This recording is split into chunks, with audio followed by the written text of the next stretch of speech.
사랑하는 성도 여러분, 오늘은 사도행전 6장 1절부터 7절 말씀 가지고 온 무리가 택하여, 온 무리가 택하여 라는 제목으로 하나님의 말씀을 나누도록 하겠습니다. 광고 시간에 설명드렸던 것처럼 오늘은 종교개혁 주일로 지킵니다. 종교개혁 주일은 마르틴 루터가 신부였는데 이 캐톨릭이 부패했다. 그래서 이것을 개혁해야 된다. 라는 그 깃발을 가지고 독일의 비텐베르크 성당에 95개조 반박문을 붙이는 것으로 유럽 전역으로 퍼져갔습니다. 우리 한국 교회만 지키는 것이 아니라 세계 모든 교회가 10월의 마지막 주일을 종교개혁 주일로 지키고 있는데 올해로 508년째입니다. 여러분, 한 가지 질문 드려봅니다. 마르틴 루터가 주장했던 종교는 개혁되어야 한다. 우리 하나님께로 돌아가야 한다. 508년이 지난 지금 잘 지켜지고 있습니까?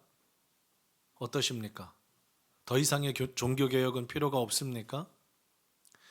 지난 한 주간 우리는 매일 성경을 통해서 히스기야라는 왕에 대해서 살펴보았습니다. 그 히스기야 왕은 지금부터 2800년 전의 사람입니다. 히스기야가 했던 가장 큰 일 중에 종교를 개혁했던 일들이 있었죠. 여러분, 2800년 전에는 히스기야가 종교를 개혁했고 508년 전에는 마르틴 루터가 종교를 개혁했습니다. 오늘은 어떻습니까? 혹시 오늘 예배를 통해 저와 여러분의 삶에도 개혁되고 바뀌어져야 할, 하나님 안에서 새로워져야 할 것들이 있다면 하나님께서 주시는 은혜로 바뀌어져 가는, 결단하고 새롭게 되는 은혜가 있기를 주님의 이름으로 축원합니다. 우리는 사도행전 말씀을 살펴보고 있는데 사도행전 2장부터 지난 시간에 살펴봤던 5장은요, 큰 특징이 하나 있습니다. 어떤 특징이냐면 2장부터 5장까지는 사도들을 중심으로 사역이 진행된다는 겁니다. 예수님의 12제자를 중심으로 사도행전 2장, 3장, 4장, 5장의 내용들이 진행됩니다. 사도들이 설교를 하고요. 사도들이 기적을 베풀고 사도들이 사람들을 고칩니다. 그런데요, 오늘부터 살펴보는 6장과 7장은 이제 그 범위가 조금 더 확장됩니다. 그동안은 제자들이, 사도들이 이 사역의 중점에 있었다면 6장과 7장에는 평신도들이, 우리 교우들이 이 사역의 전면에 나서게 됩니다. 어떤 뜻입니까? 하나님께서는 특정한 12명의 사도들만 사역하는 것이 아니라 우리 한 사람 한 사람이 주님의 귀한 제자가 되기를 원하신다는 겁니다. 그래서 오늘 6장 1절에서부터 처음으로 이제 이 제자라는 단어가 그동안은 사도들에게만 쓰여졌는데 일반 성도들에게도 제자라는 단어가 사용되기 시작하는 것이 6장 1절입니다. 사랑하는 여러분, 초대교회 그리고 신약의 첫 번째 교회, 얼마나 아름다운 교회였습니까? 우리 지난 시간까지 살펴봤죠. 설교를 하면 3,000명, 5,000명이 회심을 했고요. 그 안에 가난한 사람이 없도록 수많은 사람들이 자기의 물건을 팔아서 모두가 정말 아름다운 생활을 했습니다. 그런데 이 공동체에 사람이 10,000명 이상이 모인 교회가 되었으니 질문 드려보겠습니다. 문제가 생길까요? 안 생길까요? 어떻게 그렇게 잘 아십니까? 이 공동체에 문제가 생겼습니다. 왜냐하면 그곳에 죄인인 사람들이 모였기 때문입니다.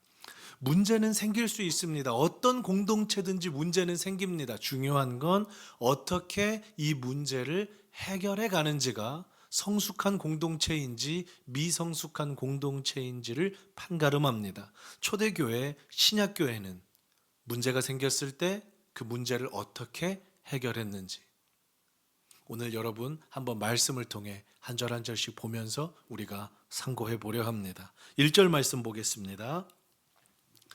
헬라파 유대인들이 자기의 과부들이 매일의 구제에 빠짐으로 히브리파 사람을 원망하니 라고 기록되어 있죠. 초대교회, 신약교회의 첫 번째 문제는 무엇이었냐면 먹는 문제였습니다. 이게 뭐가 그렇게 중요합니까? 아닙니다. 먹는 게 얼마나 중요한데요. 여기 헬라파 유대인 그리고 히브리파 사람 두 분류로 구분되어 있는데 간략하게 좀 배경을 설명드리겠습니다. 지금 교회가 있는 곳은 예루살렘입니다. 그래서 이 예루살렘에서 나고 자란 사람들, 태어날 때부터 이 당시 예루살렘 사람들은 아람어를 썼거든요. 태어날 때부터 아람어를 쓰고 이스라엘 말에 익숙하고 예루살렘이 자기의 고향이었던 사람들, 본토에서 태어난 사람들, 이 사람들을 히브리파 사람이라고 불렀습니다. 그리고 헬라파 유대인들이 있었는데 여러분 잘 아시죠? 사도행전 2장에서도 수많은 사람들이 외국에 살면서 복음을 들었고 그 사람들이 여러 가지 경로로 인해서 이스라엘로 예루살렘으로 들어오게 된 겁니다. 더 쉽게 이해를 시켜드리겠습니다. 지금 히브리파 사람이라고 해당되는 사람은 저와 여러분처럼 이 한국에서 태어나서 한국말을 쓰는 사람들이고 헬라파 유대인들은 국적은 한국 사람인데요. 외국에서 살아서 이제 한국말을 잊어버린 사람들입니다. 이름이 스티브, 제임스 이런 사람들이에요. 외국에 살아요. 근데 이 사람들이 한국에 들어온 거죠. 푸른 서연 교회에 원래부터 있던 한국 히브리파 사람들과 외국에서 오시게 된 헬라파 유대인들이 같이 뒤섞여 있는 상황. 이것이 초대교회의 상황이었습니다. 여러분 그러면 한 가지 상황이 발생하게 되는데 외국에서 오신 분들은 영어를 사용하시고 한국에 계신 분들은 한국말을 사용하니까 의사소통이 원활했을까요? 어떤 부분은 부족했을까요? 부족한 부분이 있는 거죠. 서로가 이해가 안 되는 거예요. 또 한 가지, 어떤 사람, 어떤 그룹의 수가 더 많겠습니까? 제가 어려운 질문 하나요? 푸른 서연 교회에 외국에서 몇 분이 이렇게 오셔서 예배를 같이 드리시는데 여러분 어떤 분들이 더 많아요? 한국 분들, 히브리파 사람들이 절대 다수였다는 겁니다. 여러분 이 사실을 명심하셔야 돼요. 그래야 오늘 설교를 이해하실 수 있습니다. 지금 이 교회에 이렇게 말하면 옳은 표현은 아니지만 주도권을 가지고 있고 중심적인 세력은 히브리파 사람들이었어요. 자, 여기까지 이해가 되셨으면 제가 이제 매일의 구제라는 것을 좀 설명드리겠습니다. 이 당시 아주 극빈하게 가난했던 사람들은 두 가지 방법으로밖에 살 수가 없었습니다. 첫째는 교회에서 제공하는 그날 주는 음식을 먹어야 생계를 유지할 수 있었고, 또 하나는 교회에서 요즘 말로 하면 1,000원, 2,000원씩 주는 그 작은 금액을 받음으로 하루를 영위할 수 있었습니다. 무엇이라고요? 교회에서 음식을 나누어 주거나 혹은 교회에서 소정의 금액을 주면 그걸로 하루하루를 살았다는 겁니다. 그만큼 가난한 사람들이 많았다라는 거예요. 그걸 매일의 구제라고 합니다. 교회에서 그 일을 섬긴 거예요. 많은 분들의 헌금을 가지고 누가요? 사도들이 기도하면서 매일의 구제 선봉에 서서 이 사람은 이만큼 필요하겠다. 이 사람에게는 음식을 줘야겠다 하고요.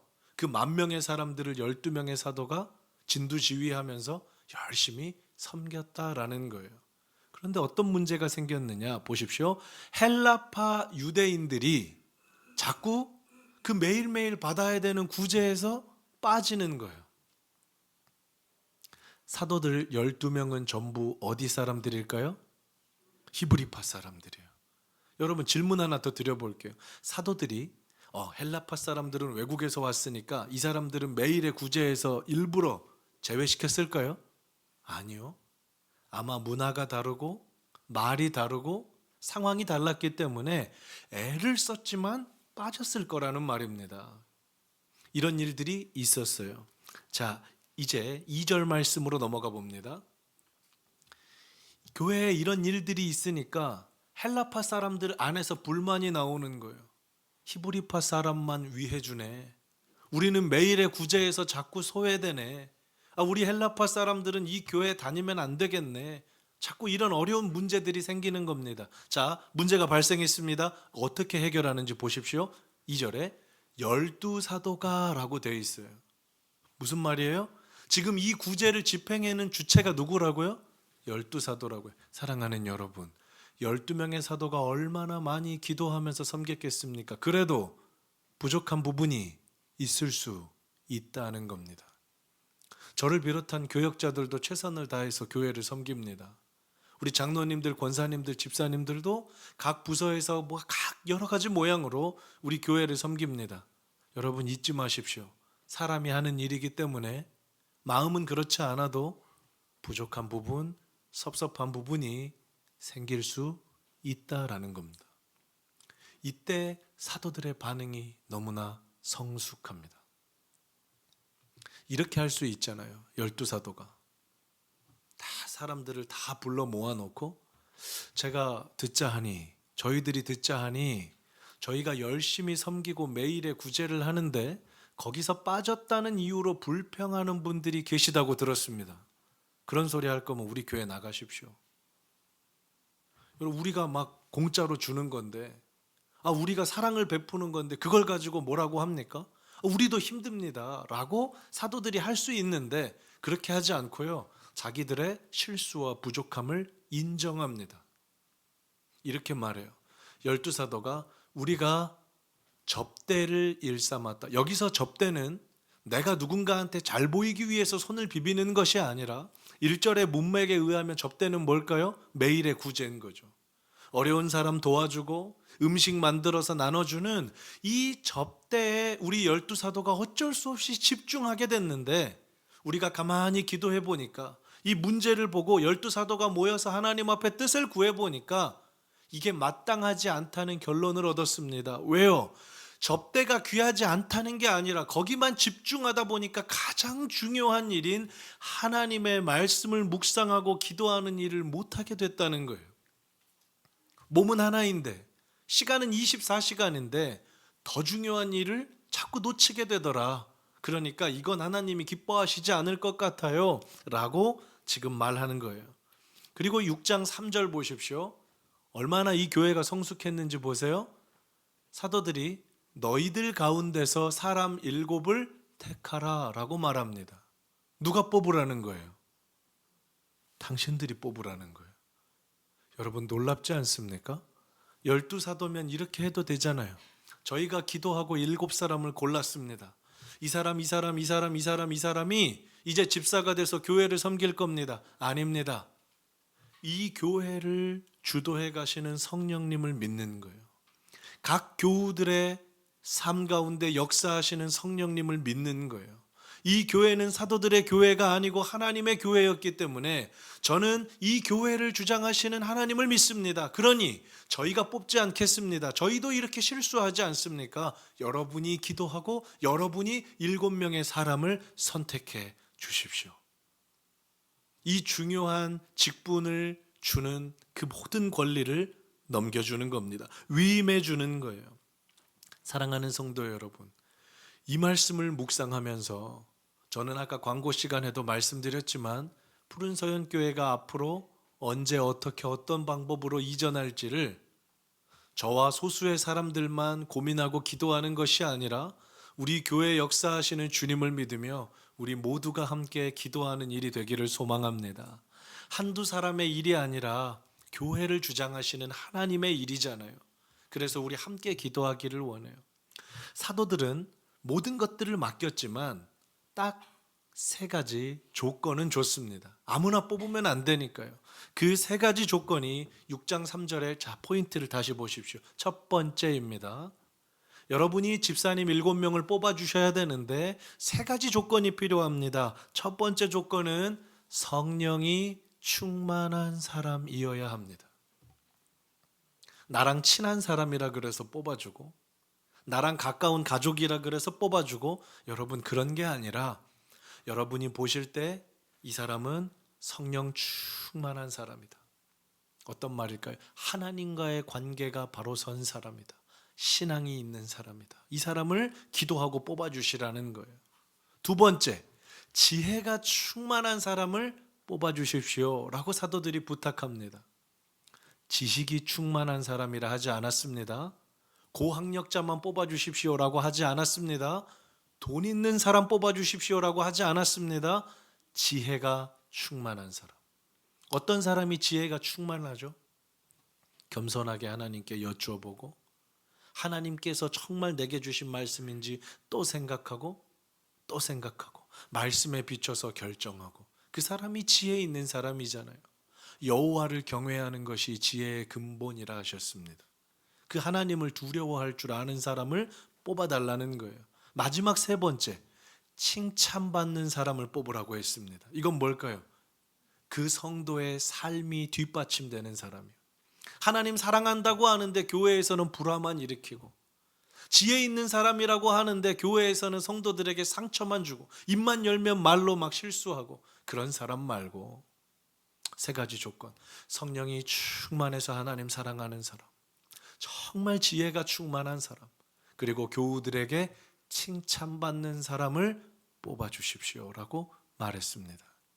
사랑하는 성도 여러분, 특별히 목사로, 장로로, 권사로, 안수집사로, 집사로 임직 받으신 분들은 교우들께서 여러분을 이렇게 믿어주셔서, 하나님께서 우리를 그렇게 여겨주셔서 뽑히신 줄 믿으시기 바랍니다.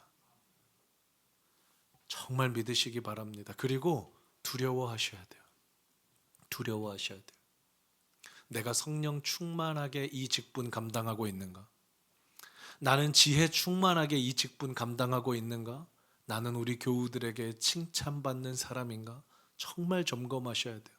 그러니까 여러분 중에 혹시라도 나는 배운 게 없는데 내가 어떻게 집사, 권사, 막 장로, 목회자 이렇게 섬겨, 그런 생각하시면 큰일 납니다.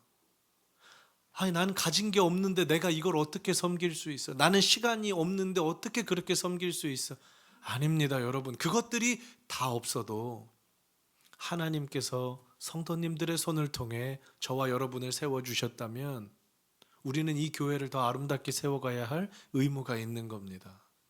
이 7명의 집사님들이 오늘 사도행전 6장부터 얼마나 아름답게 교회를 헌신하고 섬기는지, 자기 생명을 바쳐서 교회를 섬기고 하나님을 섬깁니다. 자기 땅을 넘어서 다른 땅까지 가서 전도를 합니다. 누가요? 이 7명의 집사님들을 중심해서 우리 교우님들이 그 사역을 하신다는 거예요. 이제 우리 4절 말씀으로 좀 넘어가 보겠습니다. 그리고 교회가 건강해지기 위해서, 그러면 사도들은 뭐 합니까? 이제 매일의 구제를 비롯해서 다른 거 다 교우님들에게 맡기고, 저를 비롯한 푸른 서연교회 이제 교역자들은 성도님들이 일 다 하십시오, 우리는 이제부터 띵가띵가 놀겠습니다. 아니죠. 사도들의 결단을 보십시오. 이 결단의 방향이 옳았기 때문에 하나님께서 교회를 축복하시는 겁니다. 이렇게 결단해요.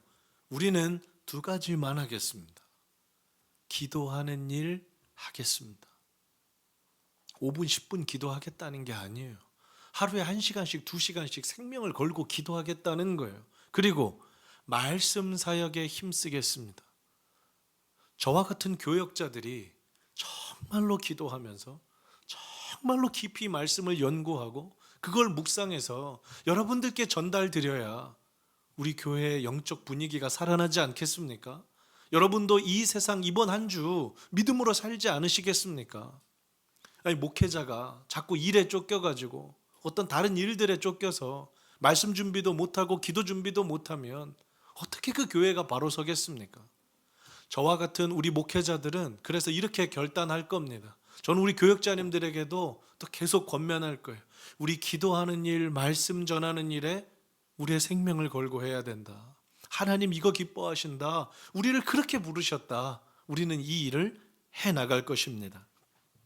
누가복음에도 보면 예수님께서는 늘 말씀 전하시는 일과 한적한 곳에 가서 기도하신 일, 이 2가지로 사역하셨잖아요. 그러면 교역자들도 똑같은 겁니다. 이 2가지가 기준이 돼야 되는 거예요. 6장 5절 말씀 보겠습니다. 저는요, 이 본문 볼 때마다 가슴이 너무 뛰어서 너무너무 감격적입니다.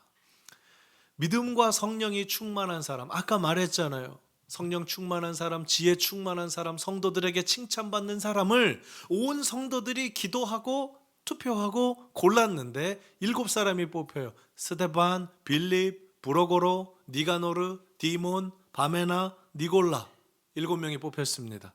그런데 여러분, 지금 이렇게 성경으로 보시니까 전혀 이 부분이 감동으로 오지 않는데, 제가 아까 설명드렸죠.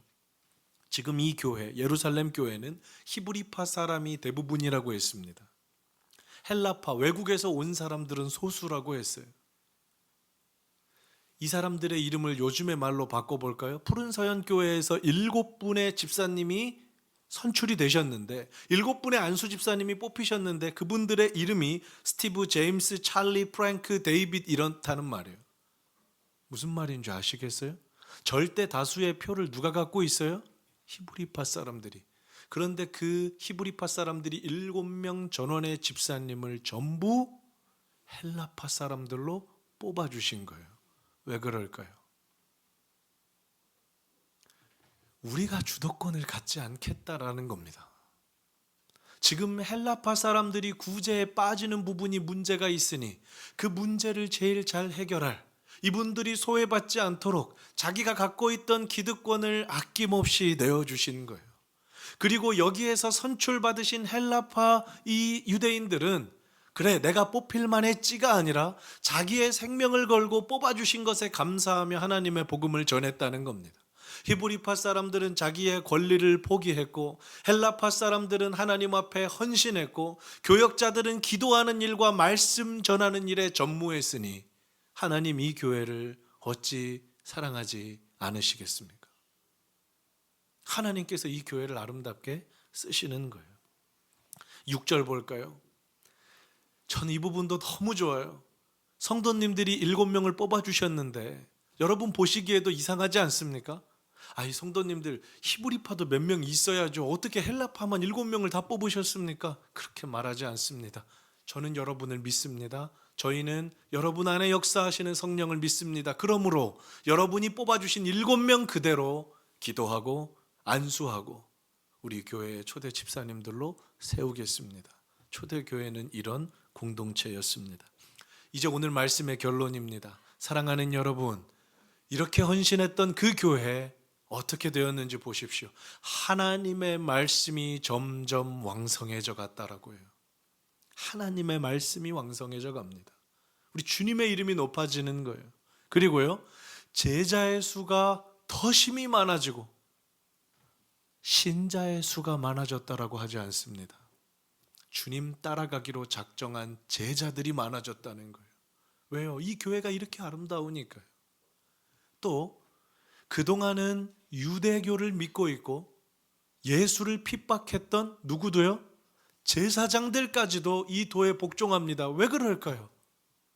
사도들은 말씀에 집중하고 자기 권리를 포기하는 다수가 있었고 헌신하는 소수가 있었으니 그 모습을 보고 어찌 감동하지 않을 수 있겠습니까?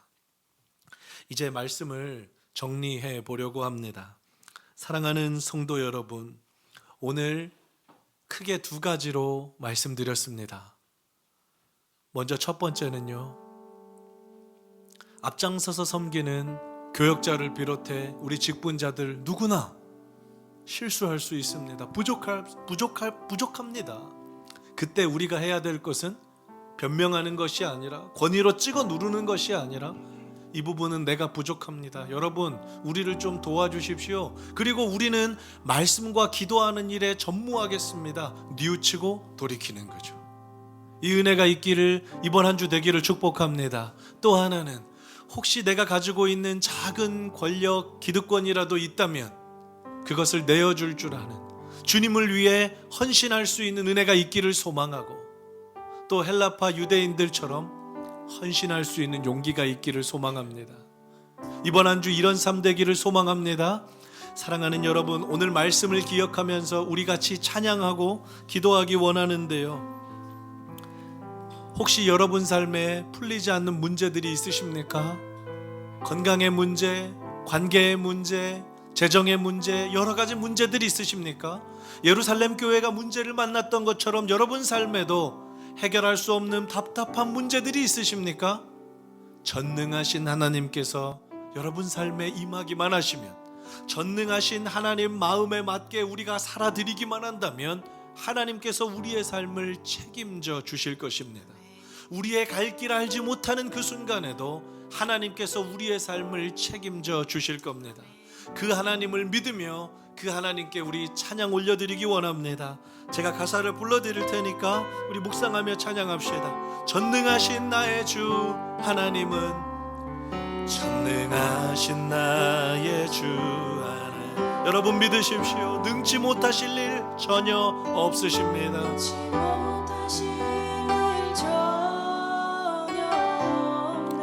우리의 모든 간구도, 우리의 모든 생각도, 우리의 모든 꿈과 모든 소망도 신실하신 나의 주 하나님은, 믿음을 드리십시오. 우리의 모든 괴로움 바꿀 수 있으십니다.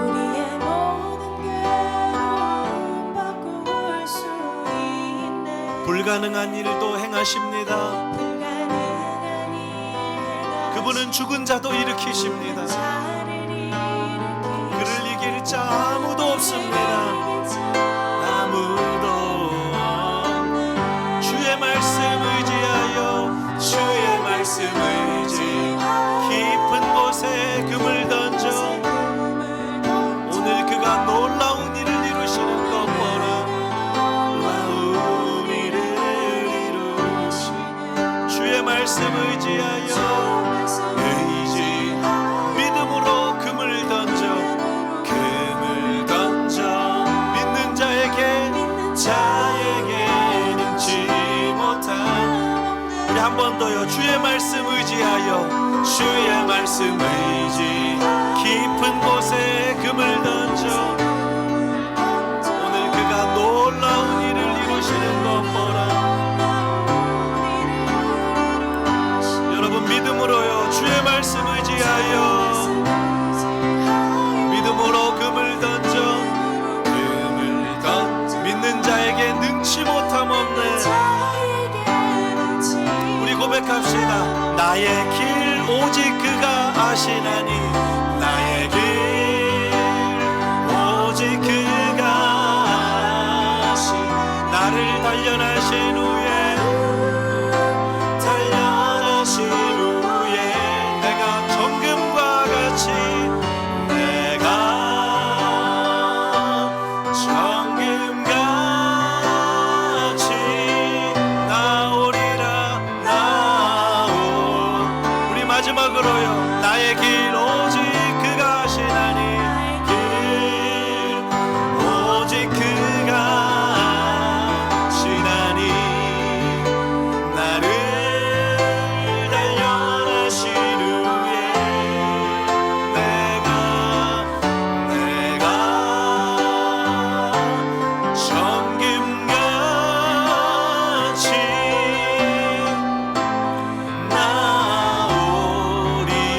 나오리라. 사랑하는 성도 여러분, 혹 하나님이 저와 여러분의 삶을 단련하고 계신다면, 아직도 해결되지 않는 오랜 기도의 제목이 있다면 그것이 끝이 아닙니다. 하나님은 우리를 단련하신 후에 우리가 정금과 같이 그분께 나아갈 수 있도록 전능하신 하나님께서 오늘 저와 여러분을 초청하고 계십니다. 오늘 말씀 내게 주신 말씀으로 받고 주님의 이름 한번 부르며 우리의 간절한 기도의 제목 올려드립니다. 기도합니다. 주여, 사랑하는 하나님, 하나님께 우리의 마음을 드립니다. 우리의 믿음을 드립니다. 하나님, 우리의 삶을 드립니다.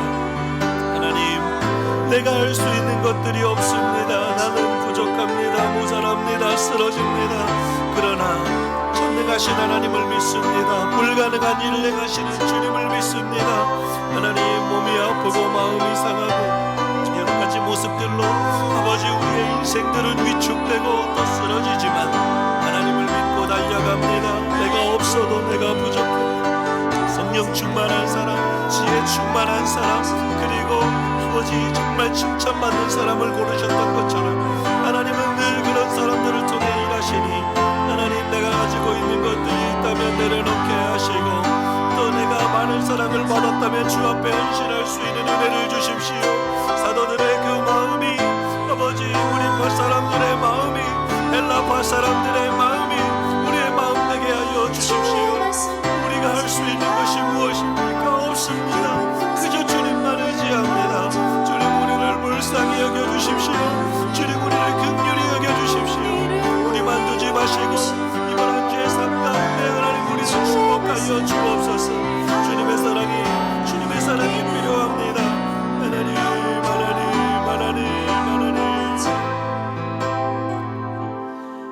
사랑하는 하나님 아버지,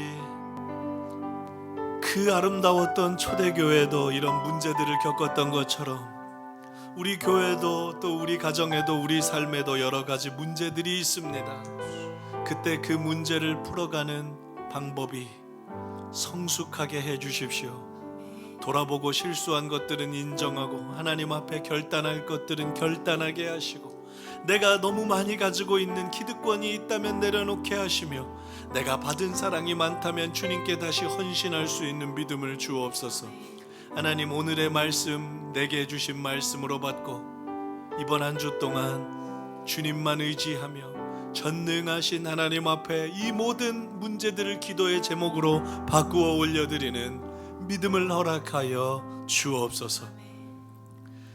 지금은 우리 주 예수 그리스도의 은혜와 하나님 아버지의 크신 사랑하심과 성령님의 인도교통 충만하신 은혜가 오늘 말씀 내게 주신 말씀으로 받고 살아가기로 소원하고 다짐하는 푸른 서연의 모든 교우님들과 함께 예배하는 이들과 온라인으로 예배하는 모든 이들의 머리 위에, 그리고 병상에서 신음하는 푸른 서연의 모든 가족들 머리 위에 이제로부터 영원토록 함께 있을지어다. 아멘.